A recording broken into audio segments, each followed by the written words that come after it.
by enforcement, because I said 2 months ago, we're going to flood the zone, and that's exactly what we're doing.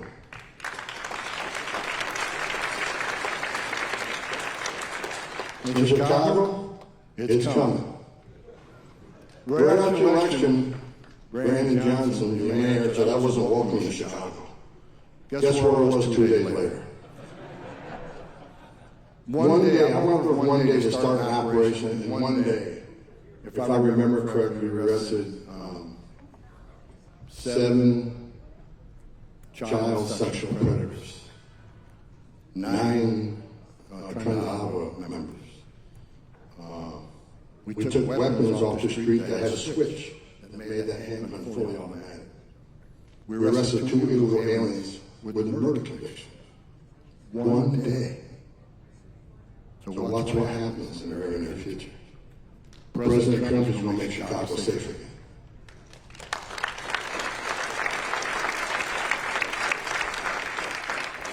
So sanctuary cities don't want to give ICE access to the bad guy and the safety and security of a jail. That's all we want. We want access to talk to the illegal alien criminal like you locked in a jail cell. Let us have access to them when you're done with them. So what you need to understand when you get arrested tonight, if you got arrested, you get fingerprinted, printed to the NCIC for a records check. Every jail does it. But at the same time it goes to NCIC, it goes to DHS, so we'll get a printout. You got Tom Homan, illegal alien who we deported twice before, sitting in Cook County Jail right now. So we drop you detained and say, well, no, we want to talk to that guy. No, and they just ignore him. And they release him back to the street and they're done with him. And that's why DOJ, Pam Bondi, is suing sanctuary cities. Because when I was an agent, a long time ago, I've arrested U.S. citizens for harboring and concealing an illegal alien in place of employment or in a home. When we know for a fact, based on biometric and biographical data, that illegal alien with a prior immigration history is sitting in that jail right now, and we're not allowed access to that, is that not harboring and concealing? How are they different when a U.S. citizen does that? So DOJ is suing, and I hope we win. I think we're going to win. The sanctuary cities be a thing of the past.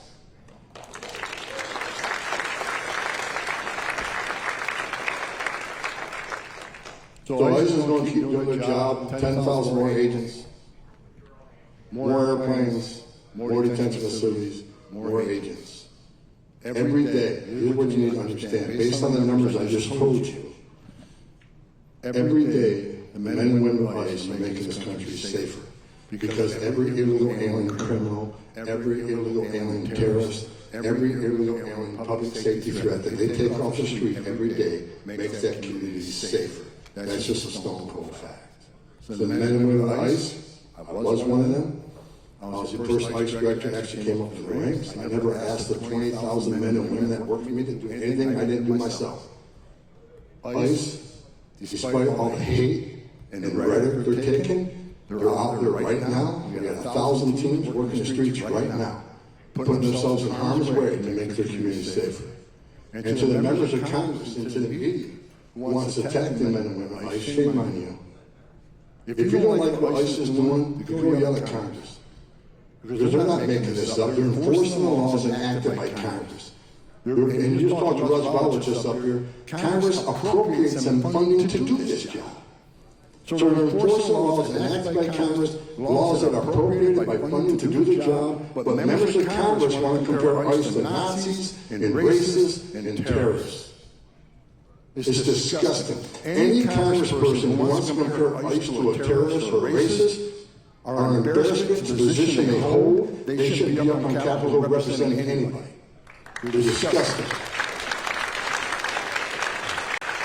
They don't want to call them rape, they don't want to call them terrorists and Nazis. If they're terrorists and Nazis for enforcing that law, what's that make you, Congress? You wrote the law. ICE is going to continue doing what they're doing because they're doing the right thing. The data proves it. But the media likes to turn that data and turn it around. I mean, last year I did this, a week after they got all these hippies please, if I need you in the room. Or write whatever you want, I don't care. Tom Homan isn't going anywhere. Tom Homan ain't shutting up. Tom Homan's going to do what he's got to do to make this country safer.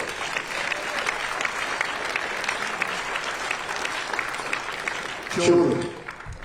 Third rail. 300,000 missing children. Of course, members of Congress, that's not true. Yeah, it is. President Trump wants to find every one of them, or run down every lead until we exhaust all the leads. But that's the toughest job out of the three things. The toughest job is to find children. Because you all know, you all own cars, you own a home, you got credit cards, you pay utility bills. We know how to find you. Children don't have that digital footprint, which means we got to count on the digital footprint of the so-called sponsors they release these children to.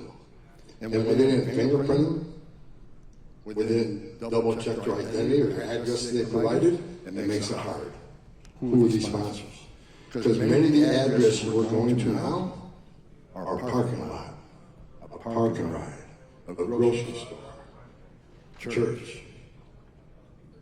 But we're working out there every day. HSI. Of course, you immediately say HSI is looking for children to deport them. HSI is looking for children to make sure they're safe, to make sure they're not victims of sex trafficking and labor trafficking. That's what we're doing. And of course, there's going to be immigration consequences, absolutely.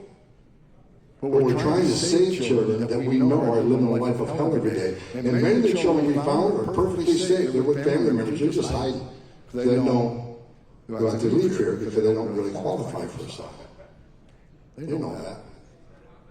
If you look at the data in immigration court, right around 90% of people who claim asylum at the border end up with an order of removal because they're not escaping fear and persecution from their home country because of race, religion, political affiliation.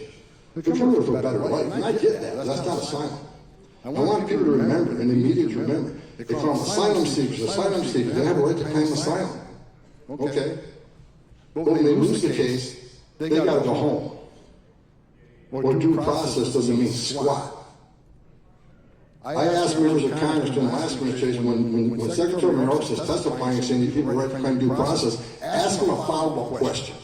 If they lose their case, should they be deported? The answer is yes, they have to. That's what the law requires.